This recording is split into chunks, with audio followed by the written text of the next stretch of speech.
Hi, today we are going to discuss about remote VCN pairing using DRG. So this session I will be explaining you how the RPC connection is done on same region and cross tenancy. So what is remote peering gateway? A remote peering gateway is used to connect two VCN residing in different regions. So if you want to connect IAD region and if you want connect another region with this Phoenix, then you need to use remote peering gateway. The advantage of remote peering gateway is that it can use the communication between private IP address and it doesn't need to route the traffic over the internet. That's one of the benefit of remote peering gateway. And limitations. So we have few limitations. The remote peering gateway can be only performed between two different regions, but the peering has to be done in the same tenancy. Or if you want to do a remote peering between two tenancy, then the region should be in the same region. It can't be two different regions. The scenarios what we are going to discuss on this session is VCN residing in same region but two different tenancy. And there is one more scenario which will be discussed in a different session, will be two VCNs in cross region but same tenant. But today we are going to see remote peering between two VCN in the same region but cross tenancy. And the scenario which is not possible is remote peering between two VCNs residing in cross region and cross tenant. In this diagram, you will understand the concept scenario which we are going to discuss. So here we have taken a company A tenancy and company B, and which has the VCN residing in the same region, which is IAD, Ashburn. So the company A VCN virtual cloud network, which is 192.168.0/16 CIDR, connects to the DRG in that tenant, and we will establish the remote peering connection to go to the company B VCN residing in IAD region. And after that, to establish, we need to update the route table and security list. That's why you can see the cited destination of the tenancy VCN B in the route table of VCN A. Similarly, we have to do the in the other tenancy too.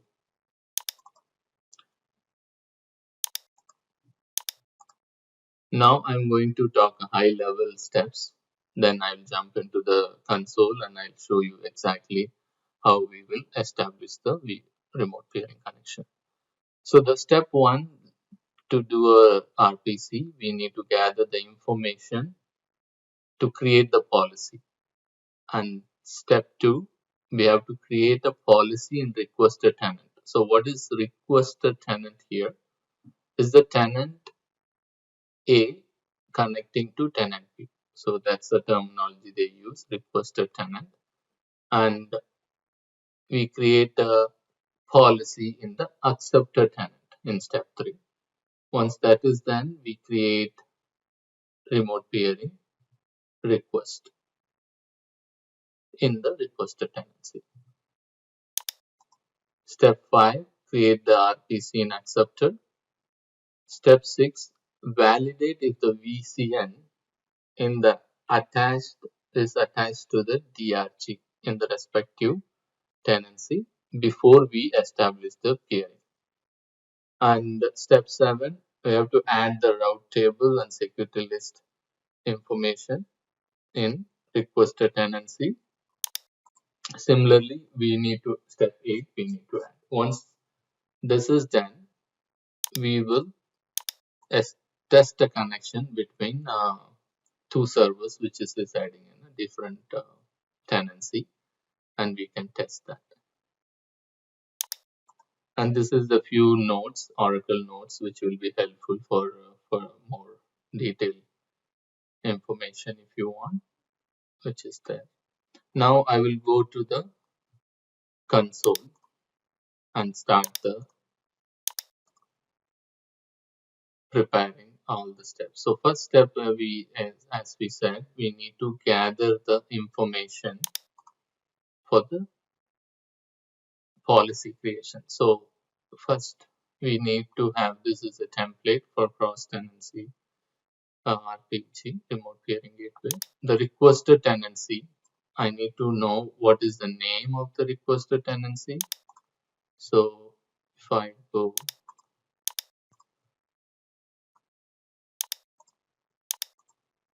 so this is Andy Manual 80 is the tenancy name, and I need to get the OSID. So I need to copy this OSID, and I'm just keeping in one notepad. So requested tenancy OSID and requested group name we need to know. So which group or you are belong to who creating it. So it should be administrator to create RPC. And now we need to get the group OSID of the requested tenancy. So the requested tenancy can go to identity and security groups, administrator, show. So you copy this. This is OSID for the administrator and requested compartment name of RPG. That means where we are going to create the remote peering gateway. And here in my scenario, I created a EBS and icon compartment is my compartment name. Once that's ready, we have to also gather information of acceptor tenancy, which is a different tenancy in which is in the same region.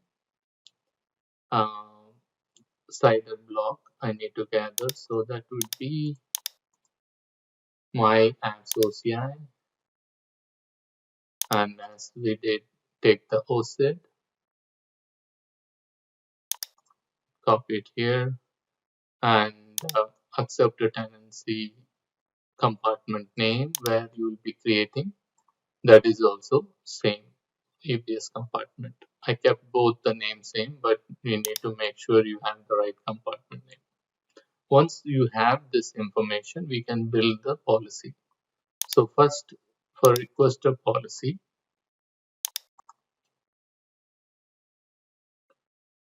we have to take the information and create the policy. Define tenancy acceptor as acceptor tenancy OSID. So acceptor tenancy OSID is this. So I will copy this. I'm going to replace this with here. And next, allow group requester group name, which is requester group name is administrator. Copy this to manage the peering, remote peering from in compartment of requester compartment. So we need to take requester compartment, which is this.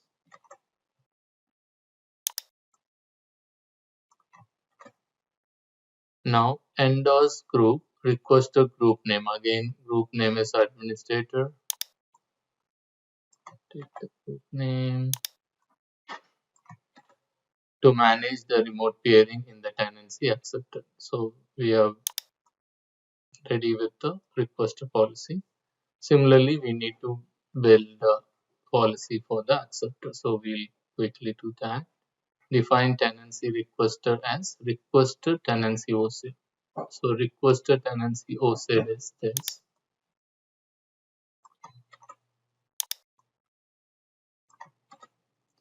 and define group requester group name. So requester group name is administrator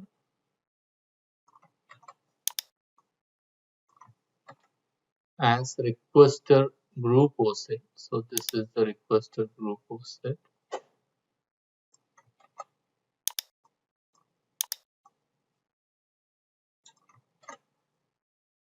Admit group name is administrator. Requesters group name is administrator. And tenancy requested to manage remote pair in the compartment of acceptor. So this is where you need to note it. So in my case, the compartment name is the same, e-business. So you need to put the compartment name of acceptor tenancy. So here, copy my tenancy name. Once this is ready, we are going to create the policy in each. So let's first go to the requester, which is handy manual AP tenancy. So I will go to identity, policy. Make sure you create all policy gets created in root. Select the root and create policy, and you can give a name. So here I have already created. So similarly you can create. Once it's created, let's go to acceptor tenancy, like identity and security, policy, again root. Here I have created the acceptor policy. I copied and pasted already, so it's ready. The next step is once the policy are both accepted and created, now we will be creating the RPC. So let's start with accept requester. So let's go to dynamic routing gateway. Select the compartment where you're creating. Click DRG. Click remote peering connection. Click. We will say VCN virtual VCN A to VCN B RPC.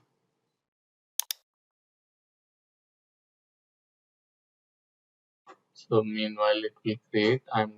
Let's go to, so it's getting attached. So we will do the same in the accepted tenancy. Go to remove dynamic routing gateway. Select your compartment. Click the DRG. Remote peering connection. Click remote peering. Now you can name it from VCN B to VCN A RPC. You can have whatever name you want. Click create. Now we can see both the RPC in both tenancy are created. RPC, this is B to A, it's created. So, and remote peering connection, this is A to B, which is on requested. So now we need to get the acceptors OSIT, remote peering OSIT. So let's go to acceptor tenancy. This is VCN B to VCN A RPC show. So you copy this. This is the OSIT of remote peering gateway. So copy this. Let's go to acceptor tenancy.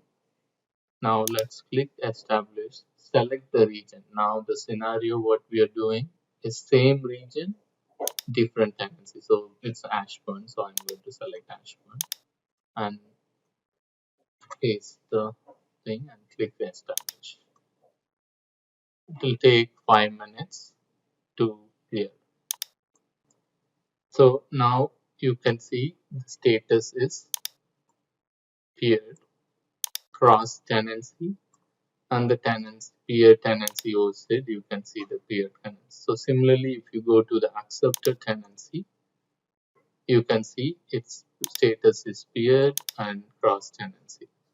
Now we will add the information of CIDR block in the route table and security list. Let me go to virtual crowd network. This is VCNB. This is the CIDR. Take this. We go to VCNA. Crowd network. VCNA. Route table. Here I have clicked and add the dynamic routing gateway, and I've added already. So similarly, let's go to VCNB route table. I've added the CIDR block of VCNB, VCNA in VCNB. Once that's done, let's update the security list on both. So here I'm going to give the VCNA CIDR ICMP protocol to just to make sure we can able to ping other tenancy to VCNA security list. I've added VCNB's CIDR block. Now it's ready for the testing between the two servers. So I already created the instance, and let me show you instance. So there is an instance 1. It's a private IP is 9.192.168.0.14. I'm going to ping that from test 2. So this is the test 2 server which is in different tenancy. Bingo, we can see it's connecting. So similarly, let's go to the other tenancy, which is acceptor instance. Here the private IP is 172.168.0.89. Let's ping it from test 1 server. Yes, we are able to do. So due to RPC, we are able to do the communication over private IP. Thanks for watching. Hope that this will be helpful.